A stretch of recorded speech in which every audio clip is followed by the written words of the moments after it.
Matthew 6:25, I tell you not to worry about your life. Sabi po yan ng Panginoong Jesus.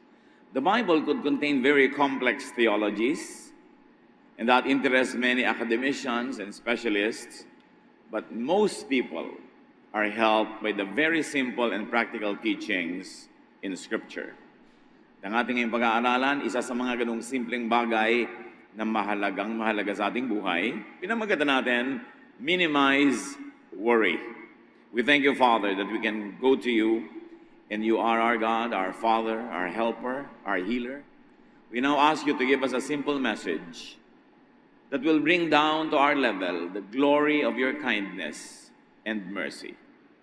Be our speaker, O God. Use your servant only as your instrument. Lead us unto a greater knowledge of you, and lead us to a life that is worthy to be lived by your children. Tulungan niyo po kami turuan sa ngalan ng iyong anak na si Jesus. Minimize worry. Maraming worries ang buhay. We worry about life and health, about finances mostly, about our many plans and desires, about advancement, and some worry about their very survival. Iba-iba. But instead of worry, pray. Alam na natin yan, pero sabi ng matatanda, ang paalalay gamot sa taong nakalilimot. Connect with God through prayer. Because spiritual connection with God teaches and inspires. It also gives space for counsel, for wisdom. Spiritual connection with God empowers, relaxes even, and soothes. So pag ang tao'y nalilito, nagugulo, magandang manalangin. Para kang plug na isinasaksak sa outlet, nakakakonekta ka sa kapangyarihan ng Diyos. Ang iyong kahinaan ay lumalakas, ang iyong kaguluhan ay tumatahimik, at nagkakaroon ka ng inspirasyon. Prayer should not only be resorted to by the very, very cornered and hopeless. Prayer should not be the last resort. It should be the first recourse. Maraming mga pagkakamaling hindi na sana magagawa kung nag-pray agad. We could have been spared many difficulties and hardships and complex problems, complications, if only we pray at once. Mas nauuna yung ating pagsangguni sa Diyos. Mas nakakatipid tayo ng lakas at oras sa pwedeng maging mga pagkakamali. Not to mention that prayer will definitely be answered. Of course, the answer could be yes, no, or wait.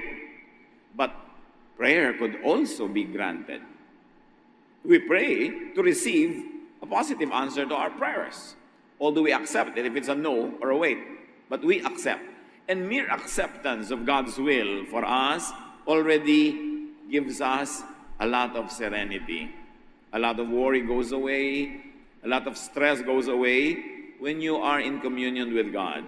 And whether or not God gives you what you want, having known that you communicated with God and having received God's answer enables you to be peaceful. Malaki ang nagagawa ng prayer. Huwag kayong mananalangin pag gipit na lang, pag huli na, wala na magawa, o wala na tayong magawa, magpe-pray na tayo. Pray agad. Sa simula pa lang. Gawin ang unahin. Philippians 4:6, don't worry about anything, but pray about everything.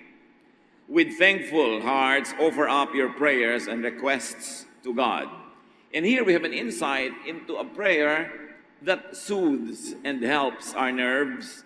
Be thankful. The attitude of your prayer should be thankful, not complaining, not forever grumbling, but thankful. So first of all, you thank God for what you should thank God for, and approach the throne of God from a grateful heart, not from a demanding, spoiled brat. At pagka tayo pasalamat ng pasalamat, hindi man natin laging naaalala tuloy natin na oo nga pala, maraming dapat ipagpasalamat, maraming dapat ipagbunyi at ipagdiwang sa buhay. So what do you do with worry in your life? You cross out worry and replace it with thankfulness. Be thankful because we don't deserve anything from God. And when God does good to us, and He always does that, then we should be thankful. Pag thankful tayo, kumakalma na agad tayo. Tumataas ang presyon natin pag yan ang mareklamo eh. Pag magagalitin, Pag maraming expectation, hindi naman nangyayari, naiinis tayo, gagalit tayo, na-stress tayo, and it's bad for our health.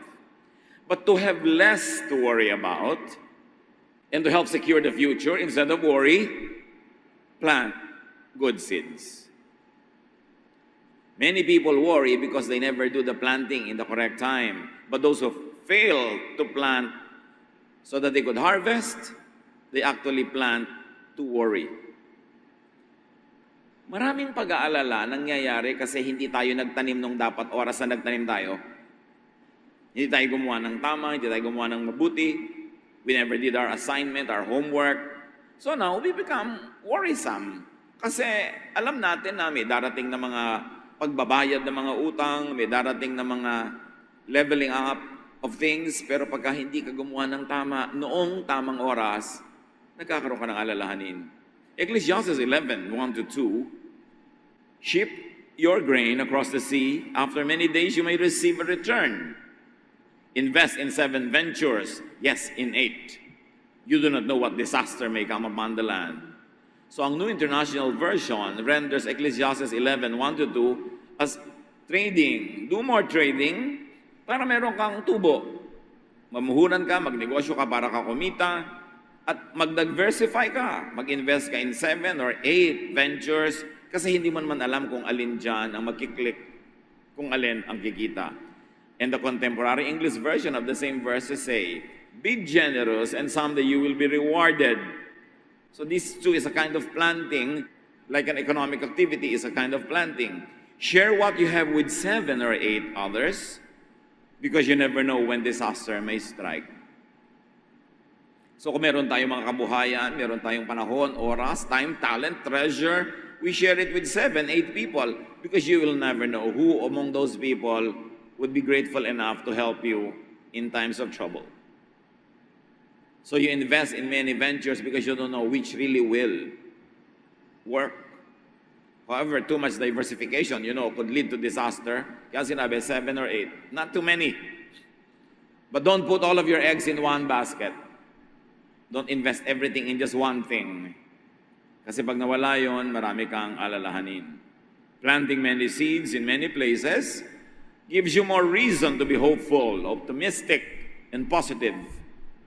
It also gives you chances of being pleasantly surprised by the harvest that could come. Instead of worry, sleep. Kung meron isang napaka-practical na payo para sa mga mapag-alala, lagi nag-aalala, lagi nag-iisip, itulog nyo yan. Kasi kapupuyat naman, kaiisip, hindi rin nalulutas ang problema. Puyat ka pa, kinabukasan tuloy, lalo hindi ka makapag-isip dahil parang nakalutang sa hangin ang iyong utak. Sleep relaxes.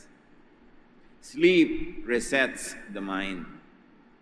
Kumbaga, sikip na yung kwerdas ng utak nyo. Pag natulog kayo, lumuluwag uli, nire-reset. The reading goes back to 0. It becomes neutral enough to accept and to receive inspiration that probably never found space when you were too preoccupied with your nagging thoughts. Sleep could even bring you to another dimension of consciousness, into the counsel of God. We know of many Bible characters who found the greatest instructions at sleep while they are sleeping. Well-timed sleep could be your first step in problem solving. Especially when, despite your attempts, you never seem to find the right solution to your problems, itulog yan. And do not think of problems at night, just before sleeping.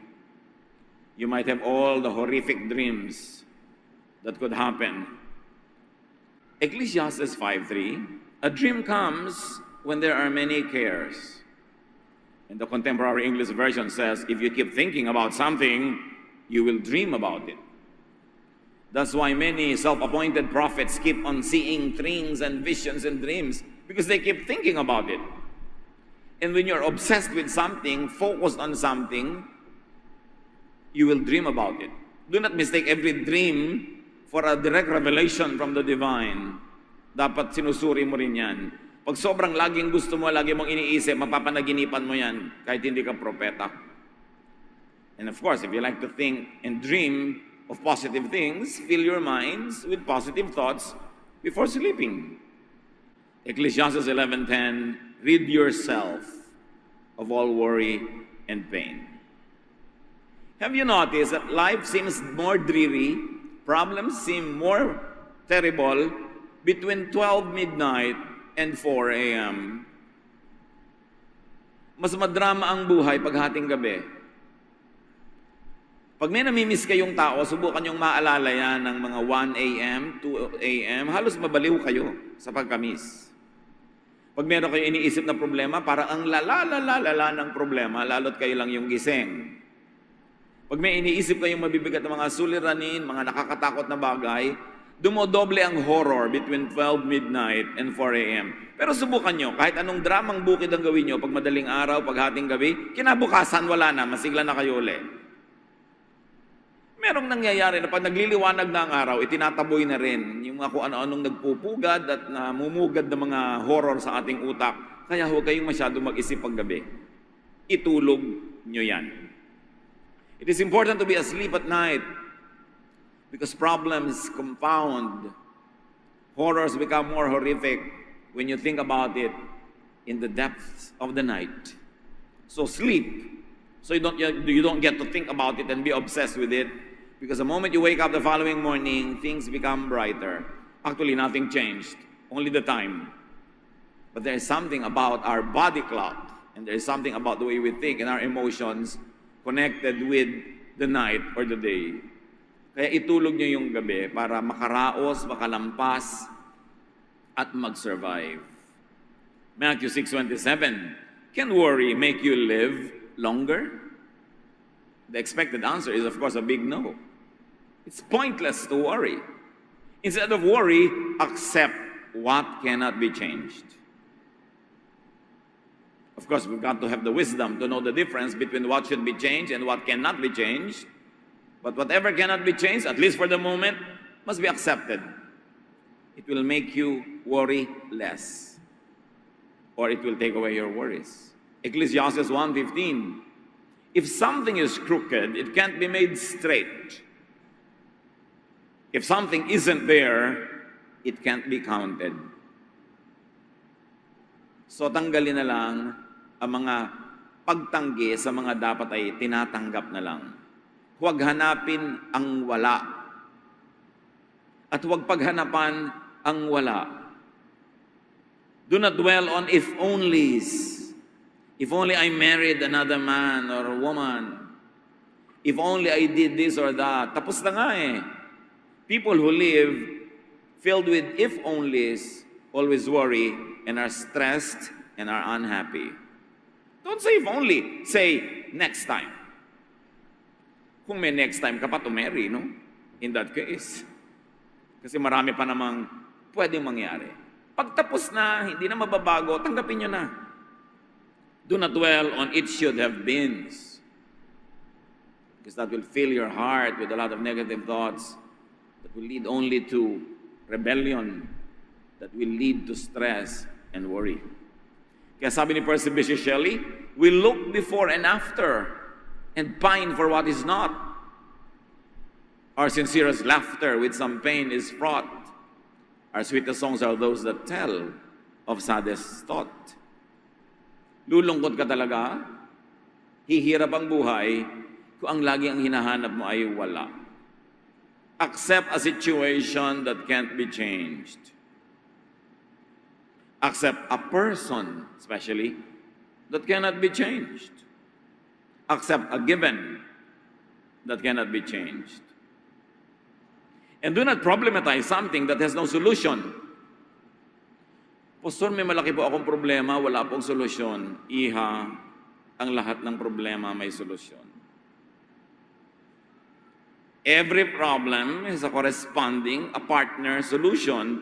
If it has no solution, it is not a problem. Therefore, don't problematize it.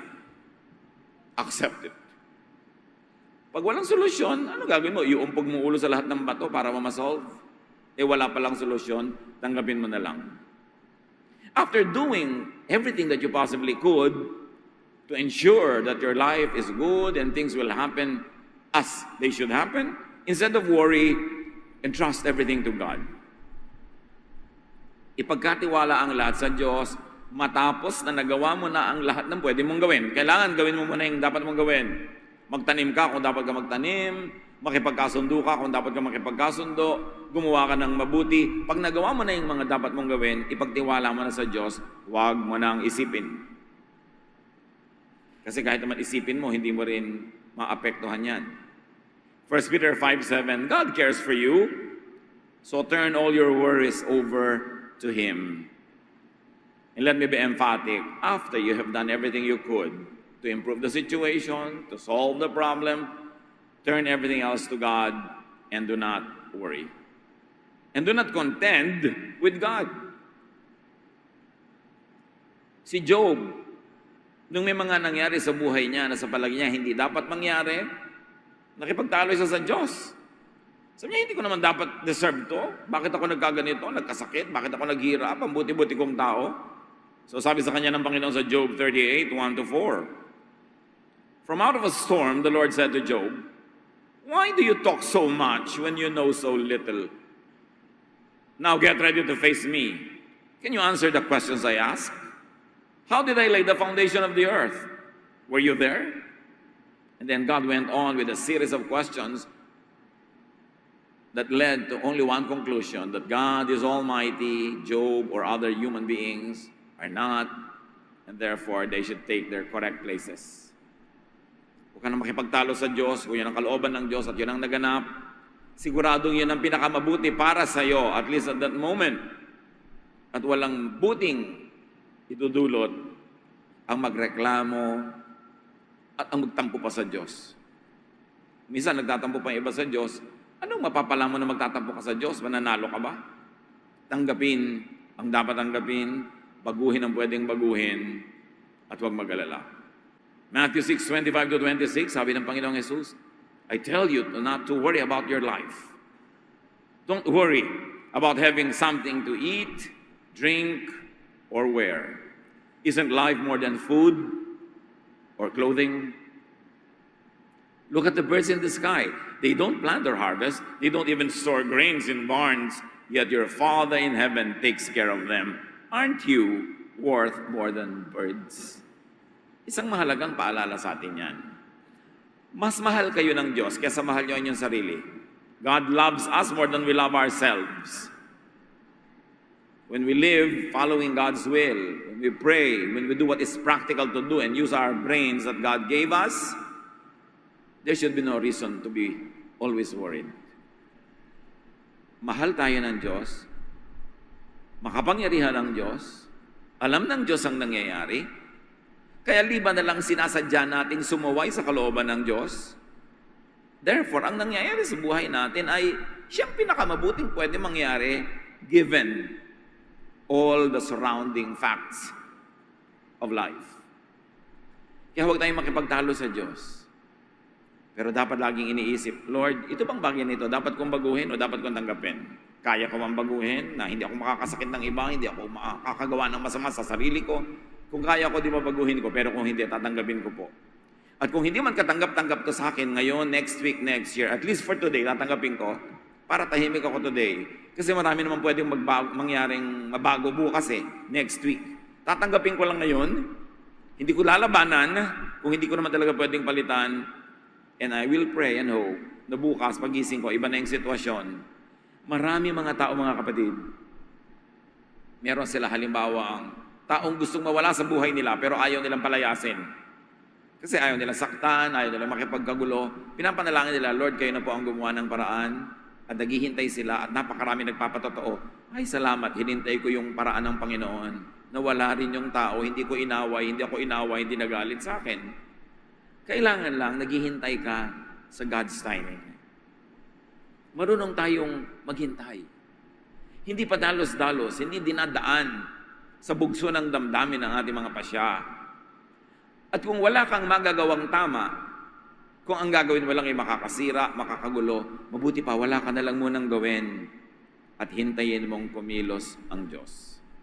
Hindi mo laging kailangang makialam, hindi mo kailangang laging actively orchestrating what happens around you. Because God is alive, and God is powerful, and God is involved in our daily lives. At napakalaking advantage sa ating mga anak ng Diyos yun, na meron tayong inaasahan ng Diyos, meron tayong pinupuntahan, at sa mga bagay na din natin maunawa, na ipapasa Diyos natin dahil tayo nagtitiwala sa Kanya. Ano ang mga worries niyo sa buhay?